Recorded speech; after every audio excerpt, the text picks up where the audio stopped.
one of the things that was on my heart was we need to do something to memorialize her and her service of just her lifetime of service. Yeah.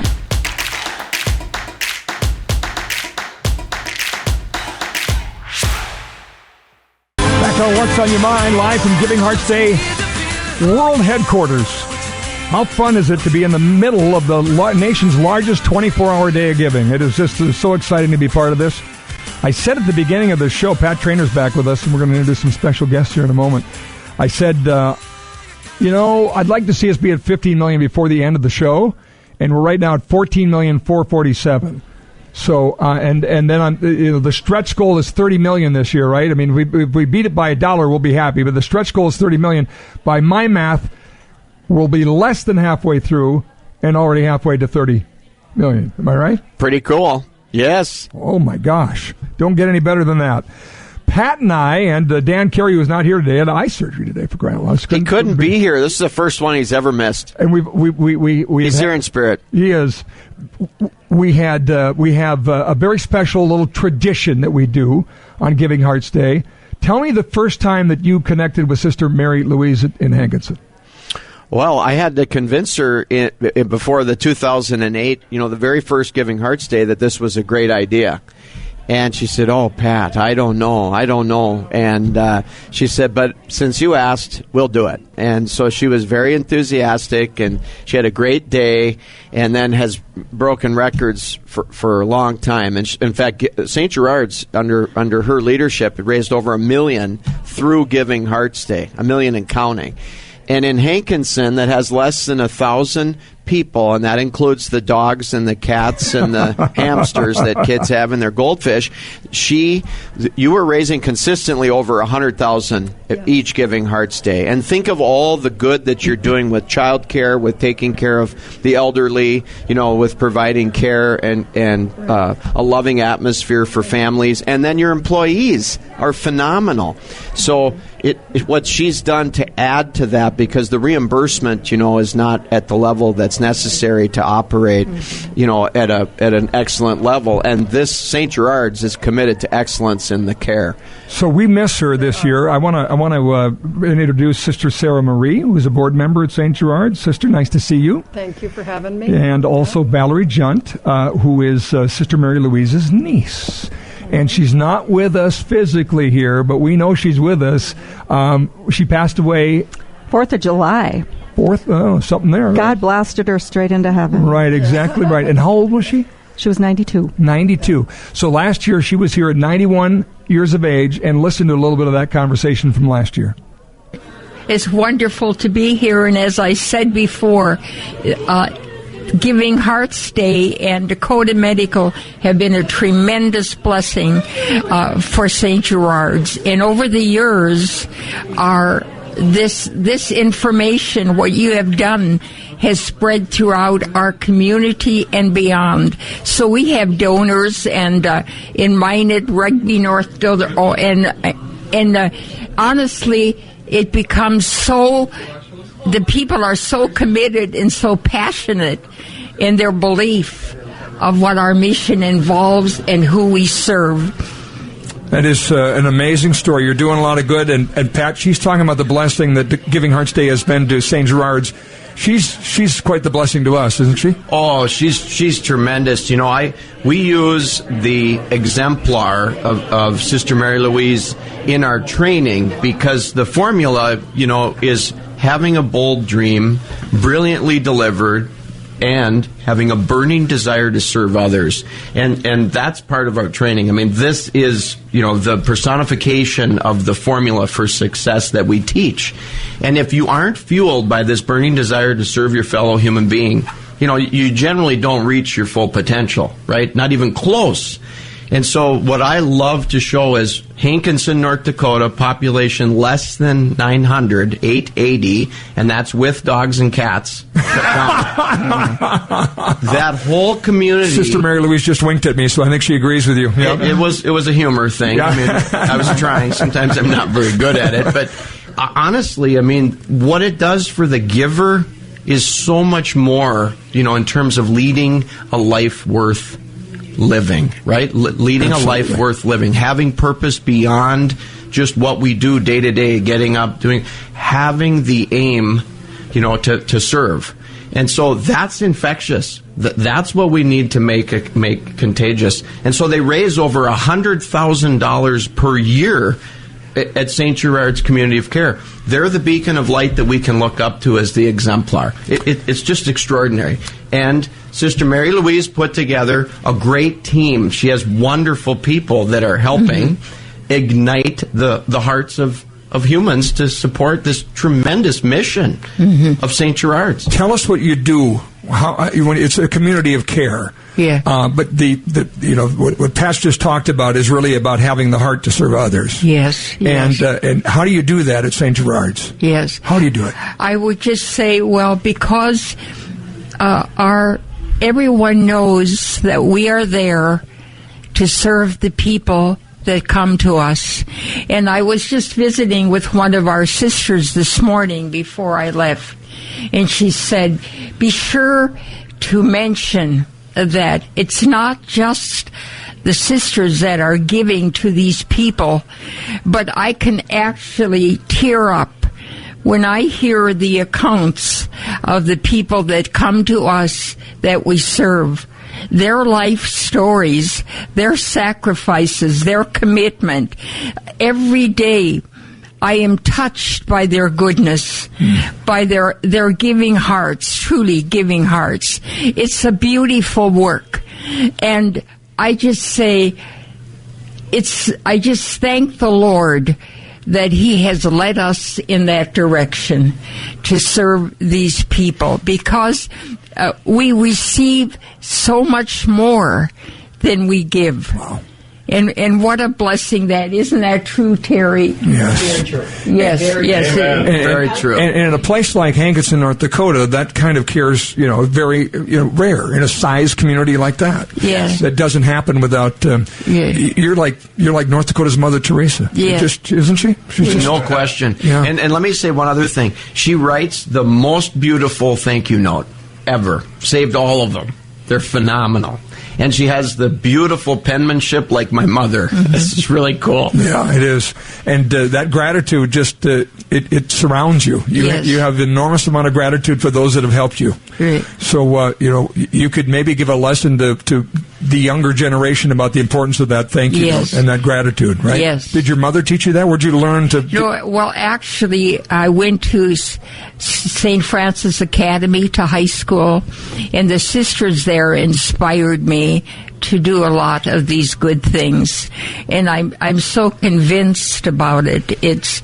I'm so convinced what a sincere and loving and thank you can do, and everybody and anybody who believes in our mission and supports us is more than deserving of a thank you.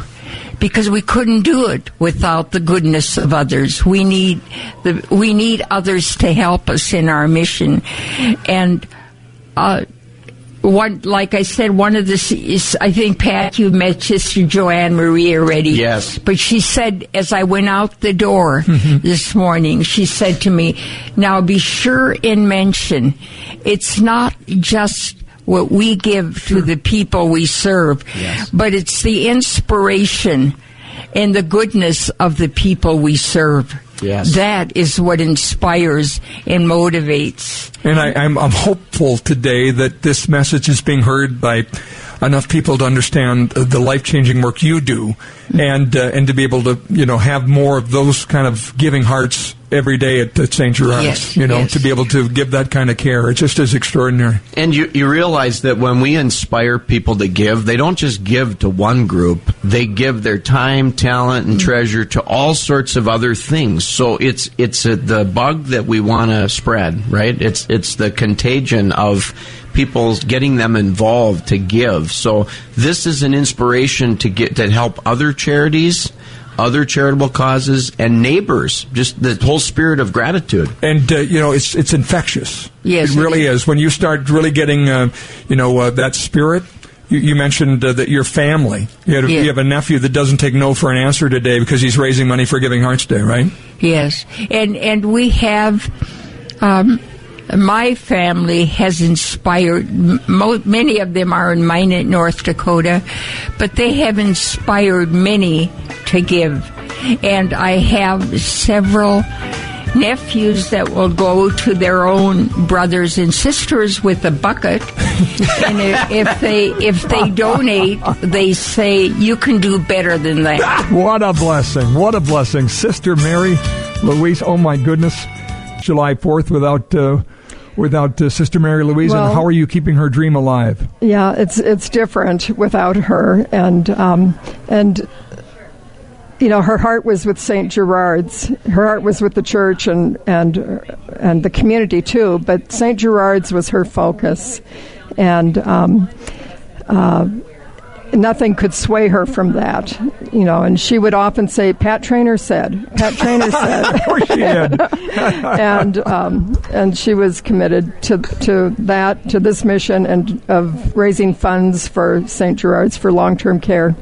So I want to say that legacy fund that she was gifted by her family largely and other friends of the family has given almost $50,000 since 2017 to help with St. Gerard's. And last year in 23, it was she gave $25,000 to help with the cost of contract service, and which is astronomical for a small nursing home or for any nursing home or hospital to pay for the very high wages of contract services. So to bring in CNAs and nurses, you know, which is a very competitive because we world. have the staff shortage. Yeah, and to get them there. And Pat, that's an important distinction here. There's two funds really that help St. Gerard's. There are, right? And they're both listed on Giving Hearts Day. Yes, and so we thank the donors, and we thank DMF and all who are a part of this for what they've done for St. Gerard's and for for the Legacy Fund. What's a typical day at St. Gerard's? I think it's busy. We have 34 residents, and it's. I go over 3 times a week for a communion service and see it up front and close. I'm on the board, so I know all the problems of long-term care, and it's a happy place. It's a peaceful place. I find that residents, nobody wants to go to a nursing home, but when you get there, the grace comes to live this life out, and we try to make it as happy and peaceful and engaged for the residents as possible. And one thing the Legacy Fund did was remodel a room over on the independent living side, and that became a little suite. It was 2 rooms that were combined into one, and it became a suite. And I remember the first resident who lived in there was so delighted to have this special room, this good new room with new windows. And Sister Mary Louise's Legacy Fund helped do that, you know. So we try to make it as much like home as possible for the people we serve. And you have a matching grant today? So an anonymous donor, Pat can talk about it, or anyone, but an anonymous donor, Val? My name is Val Jundt, and I'm the niece of Sister Mary Louise. And as Sister Sarah Marie said, anytime that Sister would come to testify before the legislature, which was often, or do community meetings with long-term care or whatever, she stayed at our home. And Pat was family. I mean, Pat's name came up as much as any other family member, and so I got to know Pat through Sister. And in 2015, I got off the road, and one of the things that was on my heart was we need to do something to memorialize her and her service of just her lifetime of service. Yeah. She was very well known throughout the state. She served as the provincial superior for their mother house 3 terms, and normally it's only 2, right? So they needed special permission for her from the Vatican to serve another term. And so I was in the corporate world, and Sister, serving as provincial, was in charge of their nursing homes, their hospitals, their mother house, their schools. So she was like a CEO. The woman was business brilliant, in my opinion. So whenever I ran into either an ethical issue or a business issue that I was compromised with, she was the first one I'd pick up the phone and call. So I called Pat and I said, you know, as a sister, they take a vow of obedience and they own nothing. and they have no funds. They have no way, to pay for anything beyond their personal items. And I said, wouldn't it be great? I said, I know she's not a 501(c), but I said, wouldn't it be great if there was some way that we could give her an opportunity to personally delegate funds for people who love her and know her personally, to charities and missions that she's so passionate about. And Pat said, Val, we got it. Let's get it done. So early 2016, Pat got to work, and through Dakota Medical, we set up the Sister Mary Louise Jundt Legacy Fund. And I have a beautiful full-page ad. I can show it to you. You can take a screenshot of it if you like. And on May 12th, when it was National Long-Term Care Week and Nurses Week, when St. Gerard's was honoring their staff, Pat and I showed up, and we hid behind a corner. And after they got done with all of the awards for all of the other nurses and all other staff, they said, there's one more award that we'd like to give. And this is to a woman who has dedicated her life to service and to the elderly and to pro-life missions. And so, Sister, if you would come forward. And so she did, thinking she's maybe going to get a little plaque or something. And Pat and I came from around the corner. Pat was holding a larger-than-life-size check for $20,000 to kick off the fund from DMF. And she melted. And that began the Sister Mary Louise Jundt Legacy Fund. So since 2016, it has raised over $100,000, and with today's $25,000 matching funds for Giving Hearts Day, maybe we could get it to $150,000. I love it. But I love it. The woman, I worked on a national level as the executive director for a national organization, and when they would come to my conferences, meetings, or whatever, I always talked about Sister, and I brought her picture. And she infected, the Legacy Fund has got people donating from all over the country because she taught me, if I don't ask, I've got to answer to her. And I am not going to do that. Yeah. So special. So special. And she loved you, Scott. She did. She talked of you often, and you were so grateful and so gracious and supportive of her.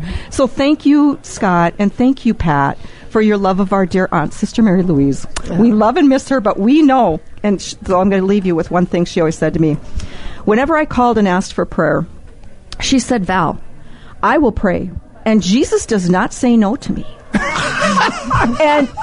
And now that I know she's sitting on his lap, she's even closer to his eyes, and he's not going to say no to her. I'm feeling pretty good about that goal today. I think you're going to hit your goal. Yeah. I think so, too. Don't you, Pat? I do. Yeah. Mm-hmm. What a fabulous conversation. Thank you, Val, so much for talking about your dear sweet aunt and sister. Thank you for keeping that legacy alive at St. Gerard's Community of Care. Yeah. So we remember the Sister Marie's Legacy Fund, right, Pat? Yep. Mary Louise. Sister Mary Louise Jundt Legacy Fund, and then also St. Gerard's Community of Care. Yes. Those are the two today to share a little love with on Giving Hearts Day. Thank you all so much.